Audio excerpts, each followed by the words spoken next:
Hi Camille, my name is Dr. Ashley. Do you have my iPad? No, I'm sorry, I don't.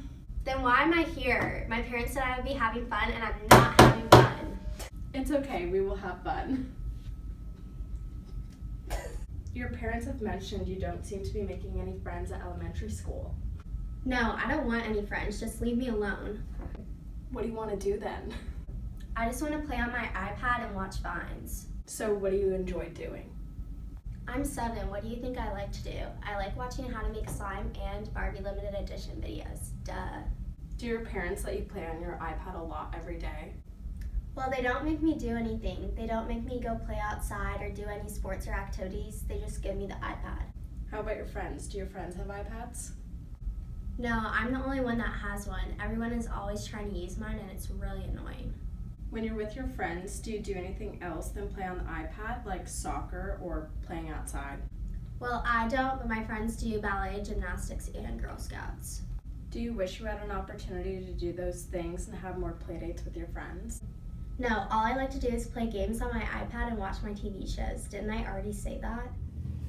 Did you know that by age 5, a child's brain is already 90% developed? The first 5 years of childhood are essential for building social, physical, and learning skills. This means that early childhood development and how a child is raised is crucial to the shaping of the rest of their life.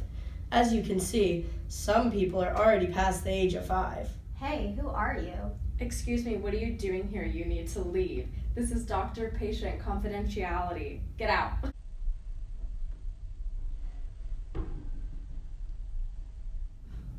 I haven't seen you in a while, Camille. How are you doing? Are you in middle school now?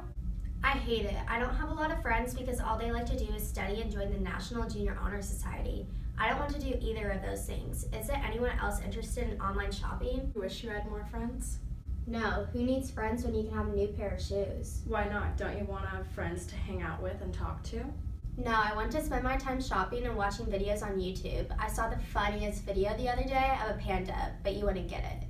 What about when you were little? Did you have any birthday parties or play dates with any of your friends? According to Siobhan O'Connor with Time magazine, play is recognized by the United Nations as a fundamental human right, the same as a right to shelter and an education.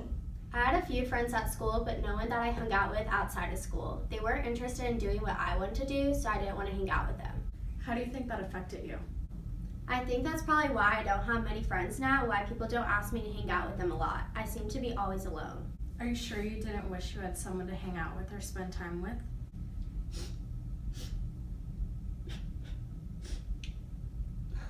I wish that I had more friends as a kid so that I would have more people to spend time with now. It hurts me a little seeing other girls hanging out together and knowing that I don't have anyone to do that with. Do you think your parents have anything to do with that? Yes, I think they could have allowed me to make more friends and go to camps and play sports when I was a little kid. Studies show that the more social the environment children grow up in, the better off they are in adulthood. This includes making connections, getting a job, being successful in that job, and raising a family properly. How do you think you can change that? I haven't always been the nicest to other people, so I think I should ask my parents if I would be able to join a sports team or go to a summer camp and try to make friends there. I think that's a great idea. Are both your parents involved in your life? Yes, they are married and both live at home, but my dad isn't really home a lot because he travels a lot for work. According to Kendra Cherry with Very Well Mind, children raised in households with a high socioeconomic status tend to have greater access to opportunities, while those from households with lower socioeconomic status may have less access to such things as healthcare, quality nutrition, and education. In addition, relationships with peers and adults have an effect on how children think, learn, and develop. Because you don't have a strong relationship with your parents, this could be a reason you feel like you don't have strong friendships and relationships with others. Have you ever talked with your parents about this? No, we don't really ever talk as a family, especially about deeper topics. We mostly only ever talk at the dinner table once in a while. Parents' actions towards their children reflect on who they become when they get older. Children might not have those strong relationships with others because they don't have that with their parents. They aren't able to form open connections because no one has showed them how to do that before. I read in an article from The Conversation that stress, mental illness, and substance abuse, all health outcomes linked in childhood trauma, occur in the U.S. today at very high rates. These outcomes come from childhood neglect, physical abuse, and household stressors, and typically occur more than once to a child. Well, what do you mean? Some kids grow up not knowing where one of their parents were or where the next meal was coming from. Traumatic experiences like these lead to physical health issues and mental health issues. What's wrong with them now? A lot of them are mentally unstable, meaning that it's harder for them to find a job or make friends because they didn't have the best childhood. Not only are children affected socially as a result of a poor childhood, they are also educationally behind others. Children are also affected by the location that they live in. Bob Yerga from the Journal of Pediatrics finds that children living at higher altitudes are at a higher risk for mental development delays. This study from the University of Iowa found that children living above 8,530 feet were twice as likely to become at risk of experiencing delays in their mental development as those children living at or below 2,625 feet. In addition, a study from the American Lung Association found that children who grow up in areas with high air pollution, such as in big cities, are at a higher risk for underdeveloped lungs and lung infections. While children can't choose where they live, parents can. Parents have every ability to give their children the best possible childhood, and it is up to them to provide their children with the childhood they deserve in order to live a successful life. I think a good idea for you would be to start opening up to your parents and making deeper connections starting with them. That would really help you feel more emotionally prepared to make friendships with other people your age. I can do that. I also think I want to start making more memories of getting out more rather than staying at home on my phone. I wish I had gotten off my couch and iPad when I was a kid so I could have made more friends.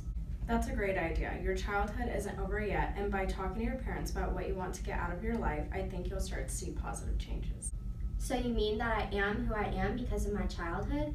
That's absolutely right. Your adulthood is a direct reflection of your childhood and the ways in which you were raised. It's definitely not too late to start making changes in your life to make you happier. While childhood is essential to the rest of one's life, it is never too late to start making changes. Is it my parents' fault that I feel this way? Coming from Jill Suddy, a researcher from the Greater Good Science Center with UC Berkeley, the key to raising kids with good morals comes from their parents' sense of empathy and injustice. Parents are responsible for the childhood their kids are given. If parents don't emphasize these attributes onto their children, once in adulthood, these individuals could face harmful effects. Your parents are a very big factor in how you turn out to be. They are your first connection to the world, to making relationships and having a home environment. According to Alexandra Murphy from Vanderbilt University, parents that may be nearby but that are not emotionally invested or responsive tend to raise children that are more distressed and less engaged with play and activities. Camille, you may feel disengaged from your friends and other activities because of your parents' lack of presence during your childhood. So do I need to get new parents or something if I want to be happier? The World Health Organization says that in order to improve the state of early childhood development, governments as well as the global communities need to continuously improve the conditions for families to nurture their children by addressing economic security, flexible work, information and support, health, and quality childcare needs.